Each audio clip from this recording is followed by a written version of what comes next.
Let me give you a bit of background about my wife and me. My name is Mark, and I'm 45 years old. My wife, Laura, is 44.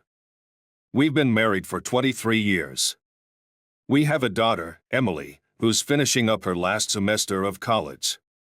Emily has always been a real blessing in our lives. She's about to graduate with a degree in education and aims to become a math teacher. I grew up on a ranch in a small town in Texas. Despite working hard on the ranch, I always made time for sports, rodeos, and, of course, enjoying the company of women. After high school, I went to college to study agriculture, with the goal of becoming a high school AG teacher. My parents weren't wealthy, so I worked part-time to cover the GAP. In my final semester of college, my parents decided they were ready to retire. They sold the ranch and moved to a modest house in town. They got a decent amount for the ranch, which they used as their retirement fund.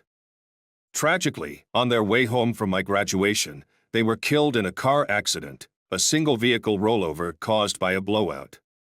As an only child, I inherited the proceeds from the ranch sale, which totaled about $400,000. I was stunned by the amount. They'd never mentioned it to me. The following months were incredibly tough. Losing both my parents at once was a heavy blow, and dealing with my grief was challenging. But I pushed through and moved forward. In August, I received a job offer to teach agricultural science at a high school near Austin.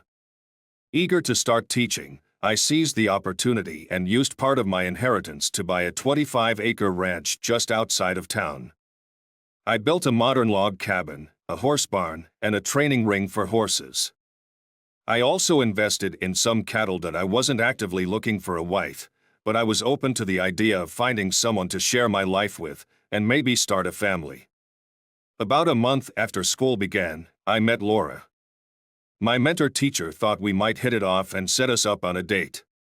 I was a bit unsure at first but decided to give it a try since it had been a while since I'd been out. When Laura opened the door, I was taken aback by her stunning beauty. I knew immediately that I was going to like her. We went out to dinner and then for drinks at a bar. We chatted, laughed, and enjoyed ourselves. I felt incredibly at ease with Laura. Afterward, we went back to her apartment and talked on her balcony. I asked her why someone as amazing and beautiful as she wasn't married yet. She replied, "Mark, I was about to ask you the same thing. You're handsome, funny, and those blue eyes and blonde hair make you look incredibly sexy." I blushed and said, "To be honest, Laura, I haven't met anyone I really wanted to get serious with.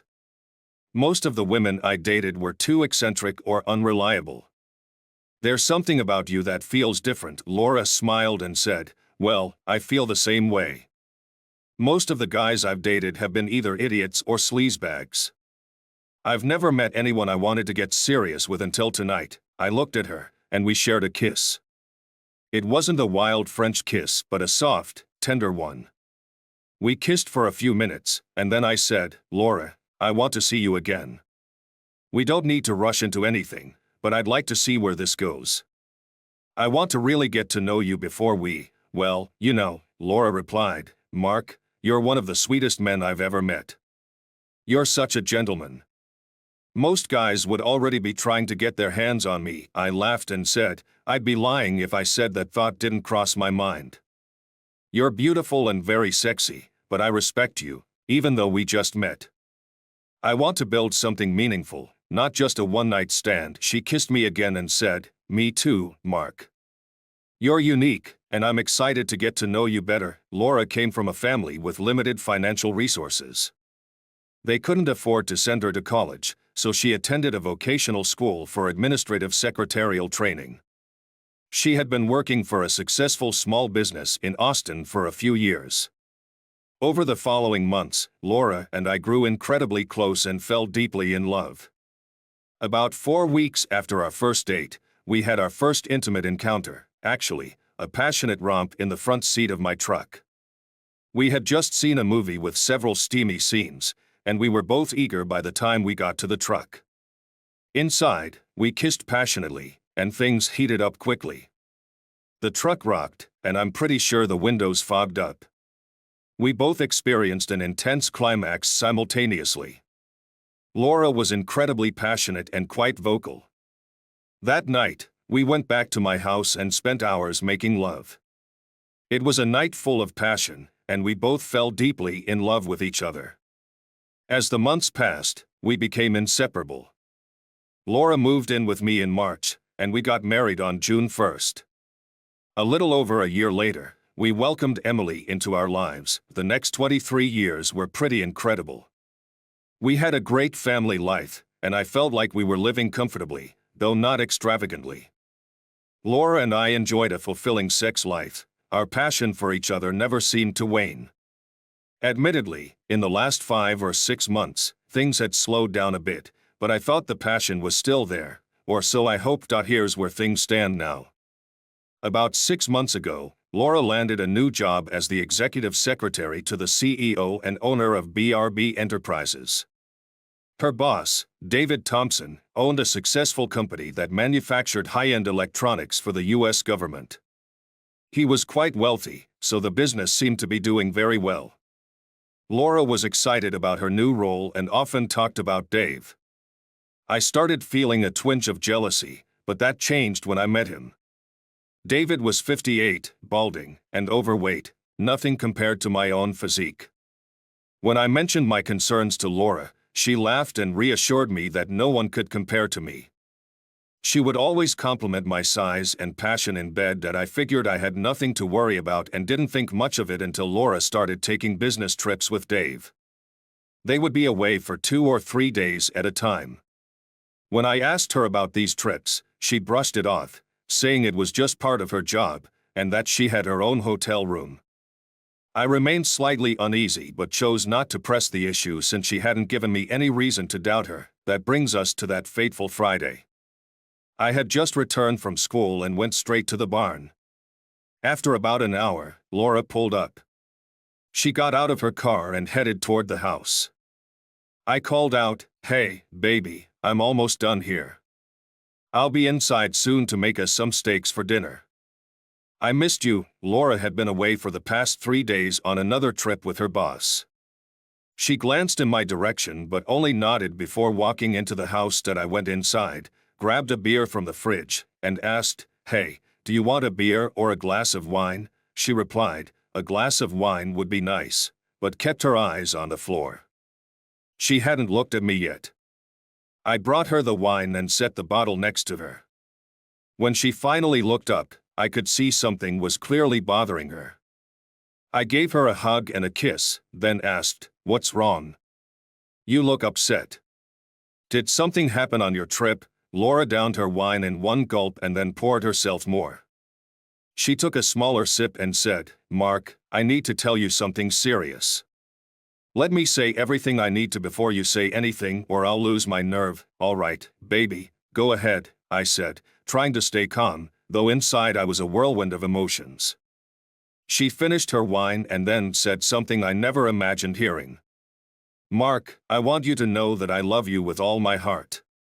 What I'm about to say has nothing to do with you being a bad husband, lover, friend, or father. You're the most wonderful man I've ever known." At this point, I was bracing myself for what was coming next. "Mark, I'm going to file for divorce. I'm moving out immediately. Your fears about Dave and me are true. We've been having an affair for the past 5 months. He's fallen deeply in love with me, and we're planning to marry as soon as our divorce is finalized. We'll split everything 50-50ths, but you'll keep the house, the ranch, and everything here. I'll only take my clothes and personal belongings." She paused, giving me a moment to absorb her words. "Go on," I said, trying to keep my voice steady despite the storm raging inside me. I was furious and heartbroken. "I'll be filing for divorce on grounds of irreconcilable differences. I want to make this as quick and painless as possible." With that, she paused, perhaps giving me a chance to respond. I had plenty to say. "Laura, are you in love with Dave?" I asked. "I'm fond of him and find him interesting. I'm sure I'll love him in time," she replied. Does Dave satisfy you sexually more than I do? I pressed. Is he a better lover? Was I not meeting your needs? No, Mark, he doesn't come close. You've always been a great lover.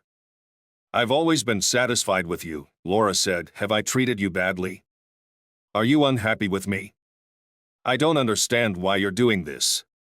Why break up our marriage and family? I asked, feeling a deep sense of confusion and hurt. Mark, when I'm nice to Dave, he showers me with expensive gifts.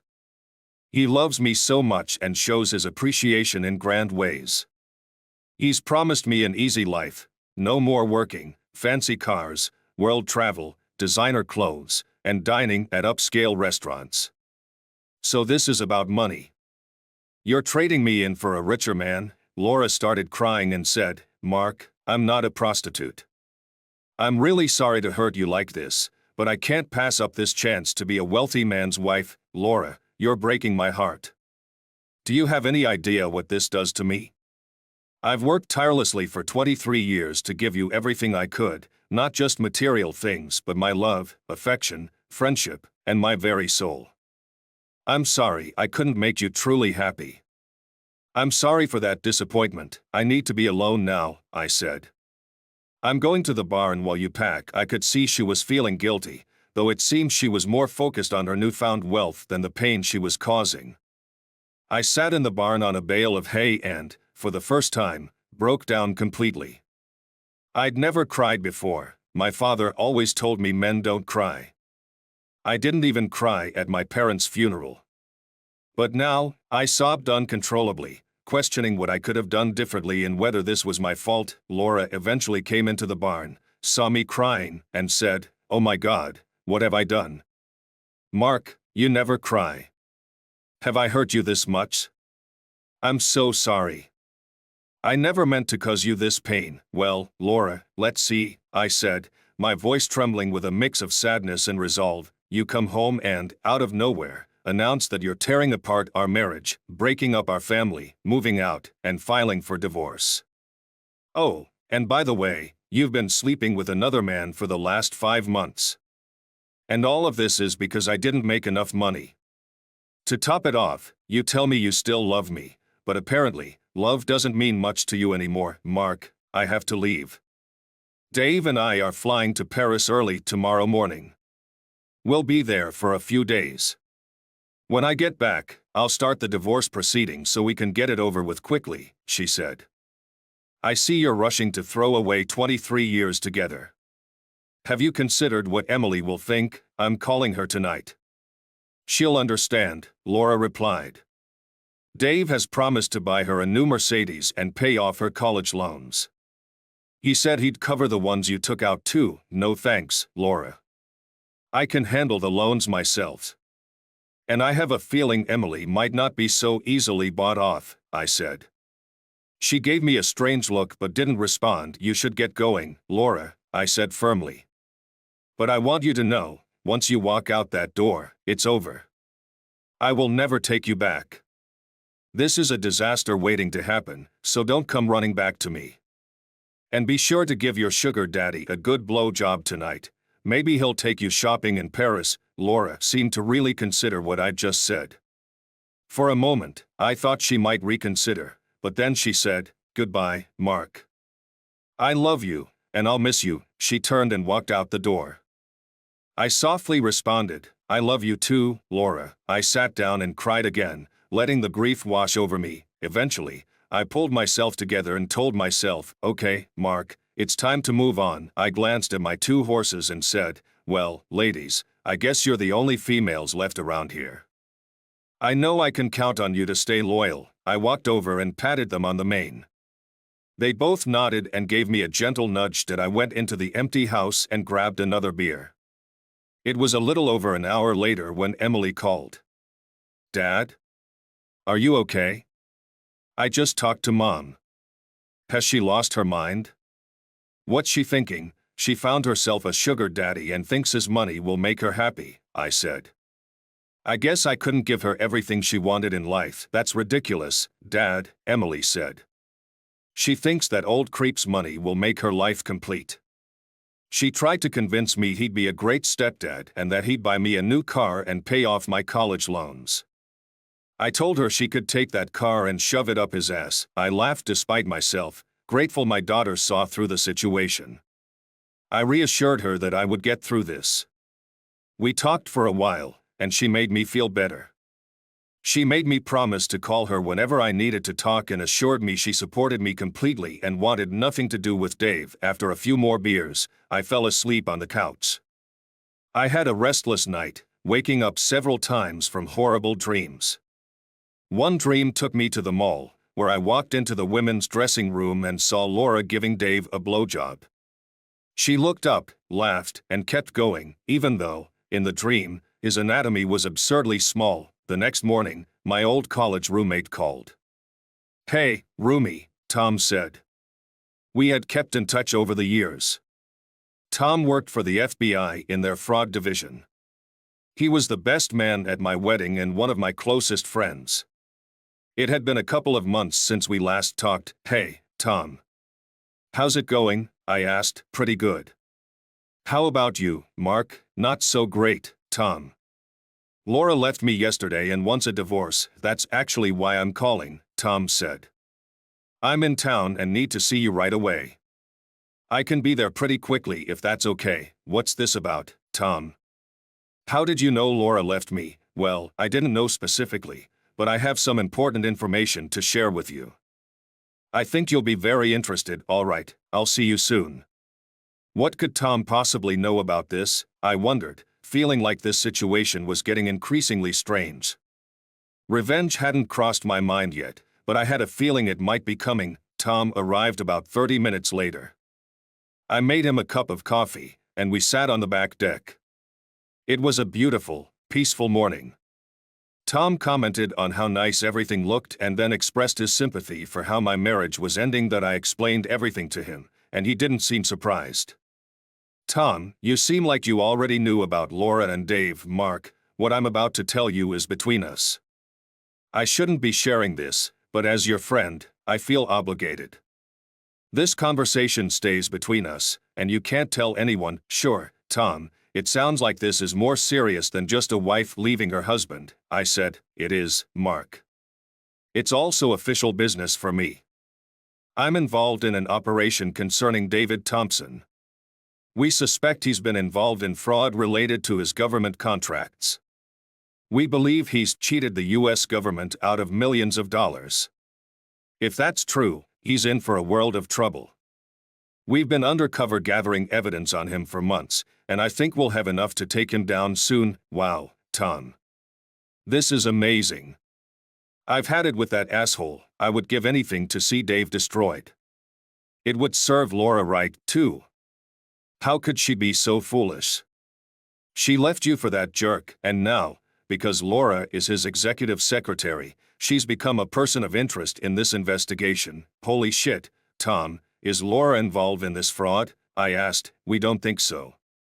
We haven't found any evidence that she knows about his crimes.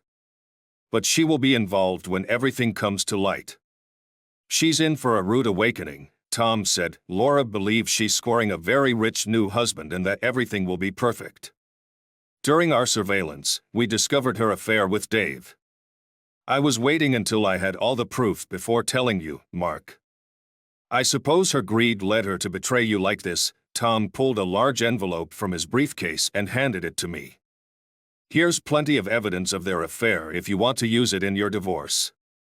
If anyone asks, you didn't get this from me." I opened the envelope. Inside were 8 by 10 photos, emails, and several explicit videos of Laura and Dave. Everything was meticulously dated and timed. It was difficult to look at and made me want to cry all over again, but I managed to keep my composure. I thanked Tom for his help. Interestingly, in the close-up shots of Laura, she didn't seem to be enjoying herself at all. There was a lot of faking going on. I knew how she responded when she was genuinely pleased, and it was nothing like what I saw in those photos. Another thing that struck me was Dave's small anatomy. Tom said he had to get back to work. He mentioned he would be in town for a few more days but expected D-Day with Thompson to come soon. "Hey, Tom, why don't we go out to eat tomorrow night? My treat, as thanks for everything you've done. Sounds good, Mark. My sister Sarah is coming tomorrow. Would it be okay if she joined us, little Sarah? I asked, surprised. I haven't seen her since she was 13. Sure, it'd be great to see her again. She's 36 now and quite beautiful, Tom said. It's ironic, her divorce just became final today. She came home a day early from a business trip and caught her husband with his secretary. I guess we have something in common. She's a partner in a corporate law firm and is moving here to open a new office for them. Maybe she could help you find a good divorce attorney. I'll definitely ask her about that. See you tomorrow. I met Tom and Sarah at a local Mexican restaurant the next evening. Tom wasn't kidding about his sister. She was stunning. She greeted me with a warm hug and a kiss on the cheek. Wow, Sarah, what happened to that little 13-year-old with braces and pigtails? She giggled. I grew up and became a woman. You used to tease me about my braces. How do you like the new me? I think you've turned into one of the most beautiful women I've ever met, I said. During dinner, Sarah and I talked about my situation. Tom had briefed her, and we agreed to keep everything secret due to the ongoing investigation. Tom had mentioned I could release the photos and videos and just say I used a private investigator. Sarah suggested a preemptive strike. You need to act quickly. I know a fantastic family lawyer who specializes in adultery cases. She took my ex-husband to the cleaners. I have her card in my hotel room. We can get it later. We should get started on Monday so that when Laura returns from Paris, we can have her served. Things were moving quickly, but I was impressed with Sarah and wondered if she might go out with me. Towards the end of dinner, Tom's phone rang. He stepped away from the table to take the call and returned to say he had to leave. He offered to pay, but I reminded him it was my treat. Sarah and I finished our margaritas and got ready to leave. She asked if I knew a place where we could go dancing. Sure, I said. It's not far from here. We spent the next 2 hours dancing, drinking beer, and having an amazing time. We clicked so well, it felt effortless. I felt so relaxed and content in her company. We returned to the restaurant to pick up her car. She asked me to follow her to her hotel so she could give me the lawyer's card. At her hotel room, she pulled the card from her bag and handed it to me. This is her cell phone number. Call her tomorrow and see if she can meet with you on Monday. I'll give her a heads up. She's a good friend, so I'm sure she'll fit you in. Thanks, Sarah. How can I ever repay you? I asked. How about this? She said, throwing her arms around me and kissing me passionately. I kissed her back, and we fell onto the bed, making out as if there were no tomorrow. We took a brief pause to catch our breath. Wow, Sarah, I've wanted to kiss you since the moment I saw you, I confessed. Me too, Mark. You're incredibly handsome and so sexy. We continued to kiss, our hands exploring each other. Her touch on the outside of my jeans made it clear I was incredibly aroused. I slid my hands beneath her blouse, feeling her warmth. We paused for a moment. Sarah, I said softly, maybe we should slow down a bit. I know your divorce just finalized, and I don't want to take advantage of you while you're vulnerable, Mark, she replied. I'm a grown woman. I know what I'm doing. If anything, I'm probably taking advantage of you. I'm so attracted to you, and I hope you feel the same way. When I caught my husband with his secretary, I questioned myself, wondered if it was my fault. But then I realized, no, it wasn't my fault. I'm young, decent-looking, and confident. He's the one to blame. I hope you don't think you're to blame for Laura leaving you. I did, at first, I admitted. I kept wondering if I was a bad husband, if I couldn't provide what she needed. But after being with you tonight, I see it wasn't me. I've been a good father, husband, and lover. I've done everything I could. We kissed more and mostly cuddled on the bed. It was comforting to be there with her. We woke up the next morning still wrapped in each other's arms. I invited her to my house for lunch and horseback riding. She loved the horseback riding, and we spent a great afternoon together. Later, we ended up on my couch, rekindling the heat but still only engaging in a heavy makeout session. We agreed to continue seeing each other and see where things led. That I took the day off on Monday and met with Linda, the attorney Sarah recommended. I explained my situation and showed her all the evidence. Linda seemed appalled by Laura's behavior. With 30 years of experience, she had seen it all. She proposed filing on grounds of adultery and abandonment, aiming to claim the house, the ranch, and everything tied to it. We had $10,000 in savings, which we'd split, but I'd keep all the money in our checking account. Linda advised me to cancel Laura's car and health insurance and any joint credit cards, which mostly had no balance. Linda wanted to know when Laura would be back from Paris. I told her it was supposed to be Thursday morning. Linda assured me Laura would be served on Thursday. She's not going to like the adultery part, but she seems eager for a quick divorce to marry Mr. Thompson, Linda said. I'll let her know we can change the adultery part if she signs the papers as they are. Good idea, I agreed. I just want her to know she did cheat on me. At 10:30 a.m. on Thursday, my cell phone rang. I answered, as I didn't have a class at the time. It was Laura, sounding upset. Mark, what's with these divorce papers I just got served? I thought we agreed I would file. No, Laura, I didn't agree to anything.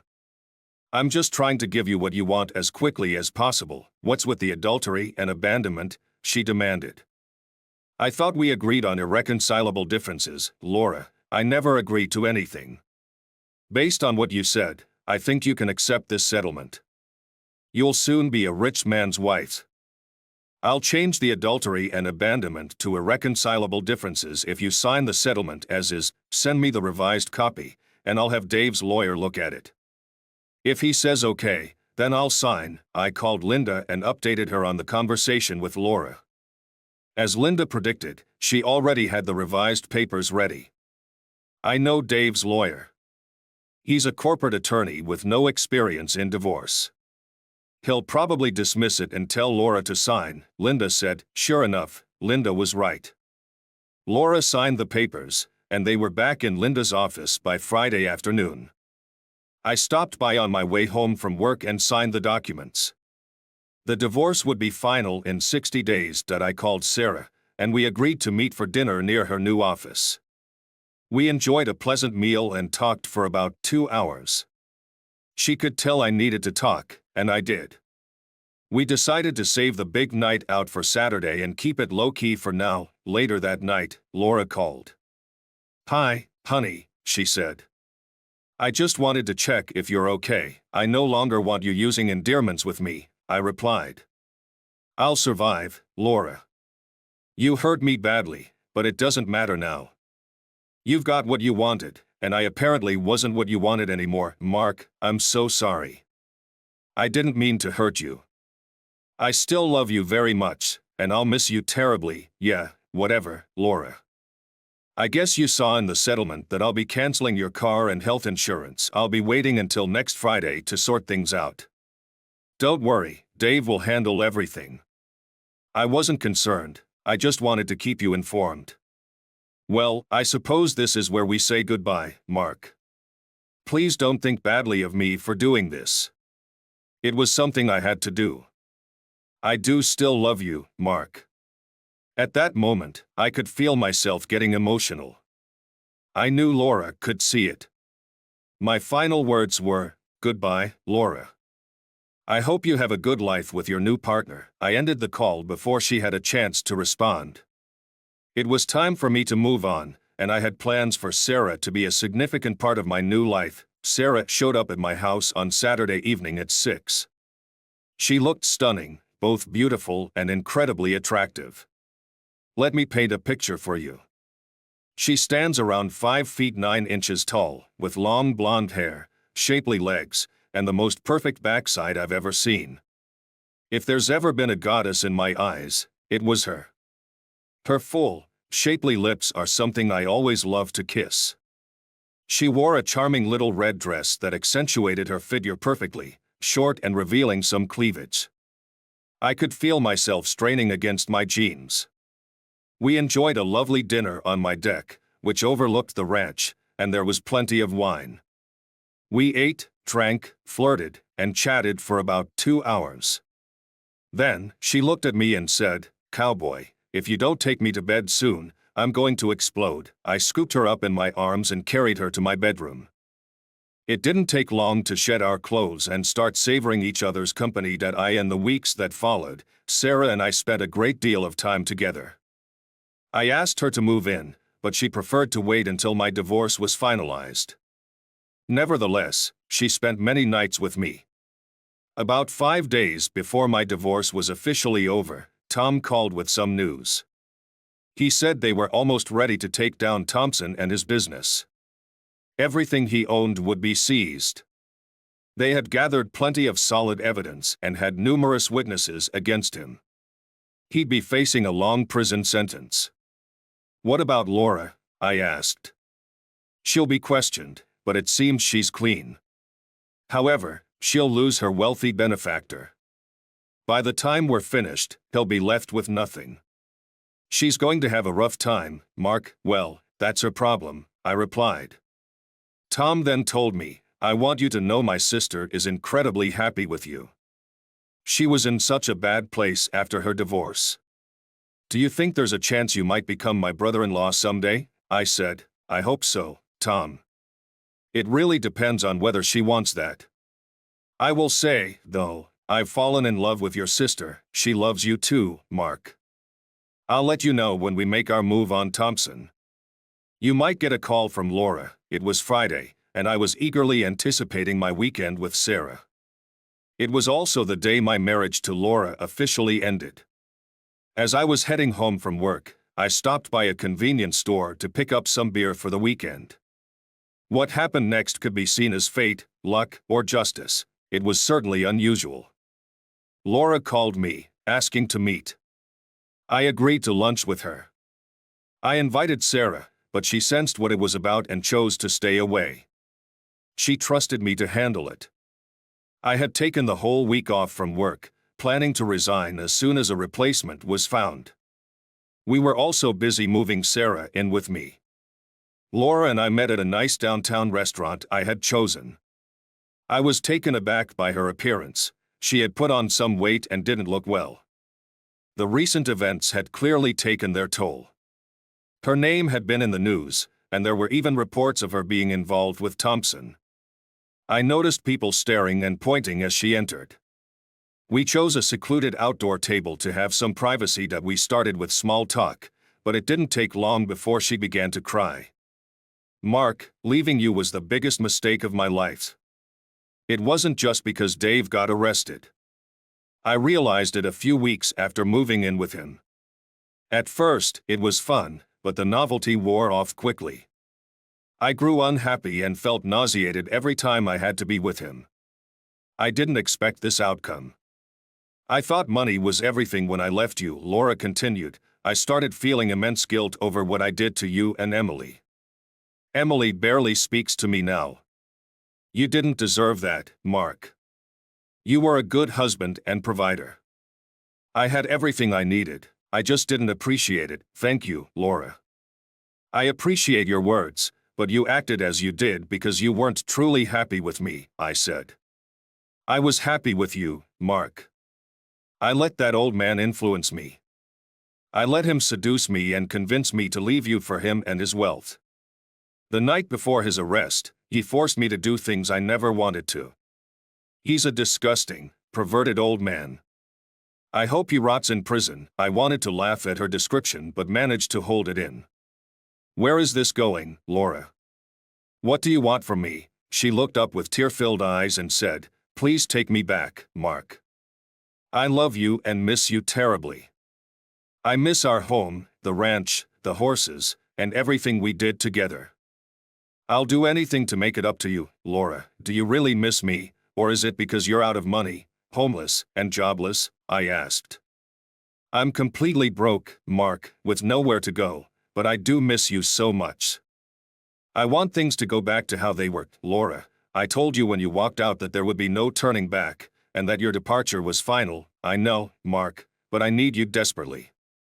I'm at the end of my rope with no one else to turn to. I'm sorry, Laura, I've found someone else, and we're deeply in love. We're planning to marry someday, but we're in no rush. We've both been hurt by our previous relationships. Laura looked utterly crushed, as if she'd been hit by a truck. I suppose she hadn't considered that I might move on as well. She just sat there, tears streaming down her face. I couldn't help but feel a pang of sympathy for her. Sure, I had thought about getting back at her when she left, but now, all I wanted to do was help her. Is there anything I can do to assist you in getting back on your feet, Laura? I asked. She glanced up, her eyes full of despair. I guess I was foolish to think you'd ever take me back, she said. I don't blame you, I wouldn't take me back either. But if you could find it in your heart to lend me some money until I find a job and secure a place of my own, I'd be grateful. I'm staying with a friend right now, but I need to get an apartment or something. How much do you need, Laura? I asked. If you could loan me $5,000, I'll start paying you back as soon as I get a job, she replied. As the waiter brought our food, Laura began eating while I wasn't very hungry. I watched her for a moment, then reached into my pocket and pulled out my checkbook. I wrote out a check and handed it to her, folded. Laura, this should help you get a fresh start. You're a skilled secretary, so finding a job should be within reach. If you have trouble, let me know, and I'll see what I can do. I'm sorry things turned out this way. I had envisioned growing old with you, holding hands when Emily said her wedding vows, watching our grandkids take their first horseback ride, and being buried beside you on the ranch. I guess it wasn't meant to be. I stood up and walked out of the restaurant, leaving a $100 bill on the table for the bill and tip. I glanced back as she opened the check. Her face was a picture of disbelief. She looked up at me, and I met her gaze. She was still stunned. I had written her a check with a message that spoke volumes.